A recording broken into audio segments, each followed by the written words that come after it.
स्वागत है साथियों, आप सभी का ऑफिसर्स एकेडमी राजस्थान के यूट्यूब चैनल पे। आज अपने बात करेंगे फूड सेफ्टी ऑफिसर एग्ज़ाम की और अपनी यूनिट 1 के कुछ कॉन्सेप्ट्स हैं देखेंगे जो अपने सिलेबस में हैं और बार बार आरपीसी एग्ज़ाम में पूछती है।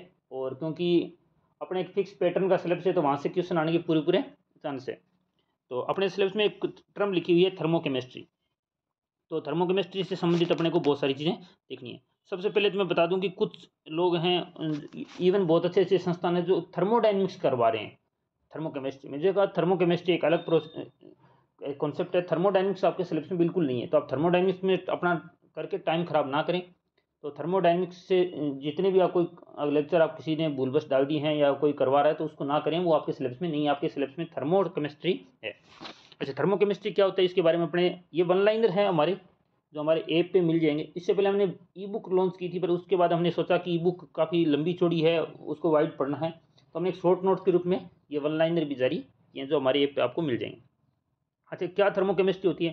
थर्मोकेमिस्ट्री सिंपल भाषा में कहें तो केमिस्ट्री कोई केमिकल रिएक्शंस होती है, उसके दौरान हीट का किस तरीके से एक्सचेंज होता है उससे संबंधित वो सारी चीज़ें एनालिसिस करती है। तो सबसे पहले अपने कुछ जो टू द पॉइंट एग्जाम से रिलेटेड बात करते हैं अपने कि जैसे कोई भी रिएक्टेंट होता है, रिएक्टेंट जैसे कोई भी अभिकर्मक होता है, तो उसमें से जब कोई अपने उसको एनर्जी देते हैं ताकि वो रिएक्ट कर सके, रिएक्शन हो सके।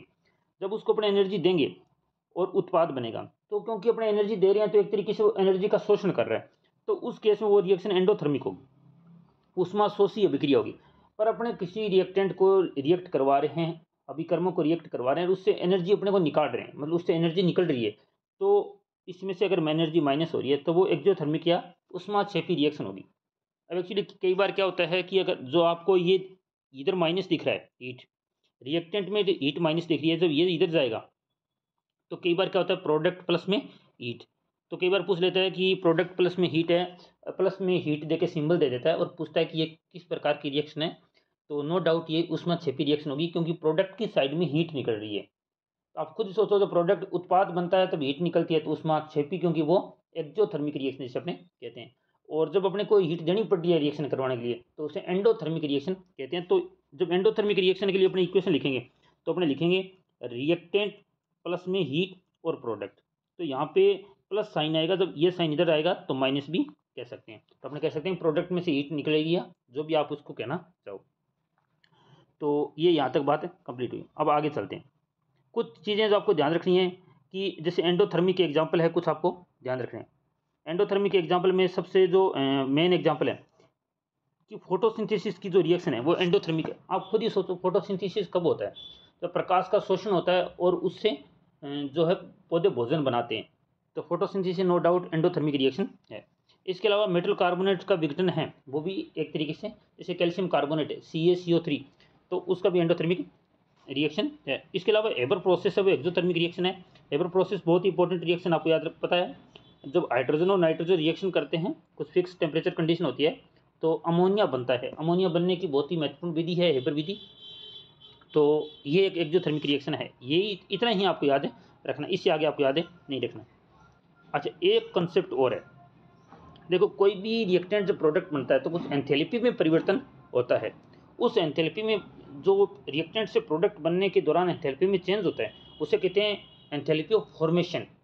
और जब यही एंथैल्पी ऑफ फॉर्मेशन अपने एक स्टैंडर्ड टेम्परेचर पे, एक एटमॉस्फेरिक प्रेशर को 298 केल्विन, जिसे अपने 25 डिग्री सेल्सियस भी कह सकते हैं, जब इस टेम्परेचर पैरामीटर और प्रेशर पे मेजर करते हैं, जो फॉर्मेशन ऑफ एंथैल्पी होती है, एंथैल्पी ऑफ फॉर्मेशन होती है, उसे स्टैंडर्ड एंथैल्पी ऑफ फॉर्मेशन कह देते हैं। उसका मान 0 होता है।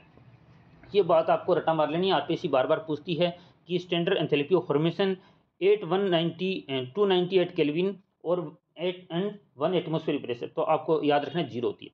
इसके अलावा कोई भी तापमान अगर आपको कह दे कि स्टैंडर्ड एंथैल्पी ऑफ फॉर्मेशन कितनी होगी 300 केल्विन पे, ठीक है, तो 0 नहीं होगी, कुछ ना कुछ होगी, चाहे प्लस हो या माइनस हो। इसके अलावा अगर 400 केल्विन कह दे तो भी कुछ होगी, 0 नहीं होगी, 0 298 केल्विन पे ही होगी। तो ये बात आपको ध्यान में रखनी है। आगे चलते हैं। इसके अलावा उपयुक्त एंथैल्पी 0 होगी अगर तत्वों की मोस्ट स्टेबल स्टेट है। अच्छा, ये एंथैल्पी 298 केल्विन पे 1 एटमॉस्फेयर प्रेशर 0 कब होगी? जब अपने उस एलिमेंट की जिसको रिएक्ट करवा रहे हैं वो मोस्ट स्टेबल स्टेट में हो। जैसे कोई भी चीज़ होती है, हर चीज़ का मोस्ट स्टेबल स्टेट होती है। जैसे कार्बन की बात करें तो कार्बन का आपको पता है C6H12 भी होता है, और कार्बन 14 भी होता है। इन दोनों में से स्टेबल कौन सा है? स्टेबल ये तो रेडियो एक्टिव है, तो रेडियो एक्टिव की बात नहीं कर रहे अपन, जब मोस्ट स्टेबल स्टेट लेंगे तभी वो 0 बन जाएगी। तो ये यहाँ पे कंप्लीट होता है। इसके अलावा एक बहुत इंपॉर्टेंट कॉन्सेप्ट है और बार बार आरपीएससी प्रश्न पूछती है, बहुत ही सिंपल क्वेश्चन पूछती है, वो है हेस लॉ। हेस लॉ क्या कहता है? हेस लॉ ये कहता है कि जैसे आप यहाँ से यहाँ गए, आपको एक प्रोसेस की एक पाथ जगह है और प्रोसेस को बी तक लेके गए और आपको क्यू हीट चाहिए उसके लिए, ठीक है। दूसरा तरीका, आप रिएक्शन को ए से सी लेके गए, सी से डी लेके गए, डी से बी लेके गए। इसमें जैसे ए से सी लेके गए तो आपको क्यू वन हीट चाहिए, और सी से डी लेके गए तो क्यू टू, और डी से बी लेके गए तो क्यू थ्री हीट चाहिए, मतलब टोटल हीट इतनी चाहिए। तो वो कह रहा है कि आप चाहे ए से बी ए से लेके जाओ, चाहे घुमा के लेके जाओ, टोटल हीट हमेशा बराबर होती है। कुल मिला के क्यू किसके बराबर होता है? Q1 Q2 Q3, इन दोनों का अगर योग करेंगे तो अपने बराबर होगा। कुल मिला के ये है स्टेट फंक्शन है, पाथ फंक्शन नहीं है। हीट आपको पता है, स्टेट फंक्शन वो होता है जो अवस्था पे निर्भर करता है, डायरेक्ट पहले पॉइंट कहाँ है और दूसरा पॉइंट कहाँ, डायरेक्ट माइनस होता है। और जो पाथ फंक्शन होता है वो पाथ पे डिपेंड करता है। तो ये चीज़ आपको ध्यान में रखनी, पाथ पे कि वो किस तरीके से प्रोसेस कंप्लीट हो रही है उस पर डिपेंड करता है। तो अब अपने बात करते हैं, एक जो बार बार पूछते हैं कि एंथैल्पी ऑफ फॉर्मेशन क्या, निर्माण की एंथैल्पी क्या, ये बार बार पूछते हैं। तो उत्पाद की एंथैल्पी देख लेते हैं, और अभिकर्मक की एंथैल्पी को माइनस जब करते हैं तो वो, क्योंकि अभिकर्मक के पास में जैसे कुछ एंथैल्पी पहले ही होगी और उत्पाद के पास में एंथैल्पी कुछ होगी, तो आपको पता है जो उत्पाद की एंथैल्पी बढ़ी है, कहीं ना कहीं वो रिएक्टेंट से जो इंक्रीज हुई है, जो बढ़ी है, उसी को देखते हैं, तो इसलिए माइनस करना पड़ता है अपने को ये। तो उत्पाद माइनस है अभिकर्मक। तो आरपीसी इससे क्वेश्चन पूछ सकती है, आपको ध्यान में रखना है। जैसे एक एग्जांपल से आप सारी चीज़ें समझ पाओगे, और ये सिंपल सा एग्जांपल मैंने अपने वन लाइनर में ऐड किया। जैसे ग्रेफाइट है, कार्बन का ग्रेफाइट है, ऑक्सीजन के साथ रिएक्ट करके CO2 बना रहा है, और इस रिएक्शन के लिए एंथैल्पी ऑफ फॉर्मेशन कितनी है? ये है -393.5 किलो जूल। दूसरी रिएक्शन है कि कार्बन है वो डायमंड है, मतलब कार्बन पता है ग्रेफाइट में भी कार्बन होता है, डायमंड में भी कार्बन होता है, फुलरिन में भी कार्बन होता है, ग्रेफिन में भी कार्बन होता है, बहुत सारी चीज़ें। वो ऑक्सीजन के साथ रिएक्ट कर रही है और CO2 बना रही है, और इसकी रिएक्शन की वो कितनी है, एंथैल्पी ऑफ फॉर्मेशन रिएक्शन की कितनी है? -395.4। अच्छा, अब अपने को ये बताना है कि ग्रेफाइट से जब डायमंड बनता है तो कितनी रिएक्शन के लिए हीट चाहिए, एंथैल्पी कितनी चेंज होती है। तो अपने को पता है सिंपल, ये प्लस माइनस वाला साइन है कि इसमें से अगर इक्वेशन 1 में से अगर इक्वेशन 2 माइनस कर दें तो सारी चीज़ें कट जाएगी, और डायरेक्ट क्या बचेगा कि कार्बन ग्रेफाइट से कार्बन डायमंड में चेंज हो रहा है, इसकी बढ़ेगी। तो इसकी जो रिएक्शन कितनी आ रही है माइनस करने पे 1.9 किलो जूल आ रही है। डायरेक्ट कई बार आरपीसी इसको वैल्यू पूछ लेती है, कई बार ये बार बार ये पूछा हुआ सवाल है, तो आप इसको तैयार रखें। अगेन थर्मोडाइनमिक्स हमारे सिलेबस में नहीं है, मैंने आपको जैसा बताया, बस आपको एक फॉर्मूला अगर थर्मोडाइनमिक्स से याद रखना है, क्योंकि वो हीट से रिलेट है, हीट थर्मोकेमिस्ट्री से रिलेट, कि कोई भी सिस्टम को जब हीट देते हैं तो दो काम होते हैं। हीट देने पे कुछ इंटरनल एनर्जी चेंज होती है और कुछ वो वर्क डन करता है। अगर सिस्टम खुद वर्क करे तो हमेशा माइनस होता है, सिस्टम पे वर्क हुए तो क्योंकि वो एनर्जी बढ़ती है तो प्लस होता है। तो ये बात आपको सिंपल ध्यान रखनी है, वन लाइनर में ऐसा लिखा है, सब कुछ आप पढ़ सकते हो आराम से। तो उम्मीद करता हूँ वीडियो आपको पसंद आया, वीडियो पसंद आए तो वीडियो को लाइक और शेयर करें, चैनल को सब्सक्राइब करें, और आगे भी ऐसी वीडियो में छोटे छोटे वीडियो लाता रहूँगा जो कॉन्सेप्ट आपको क्लियर करेंगे। Thank you very much for watching us.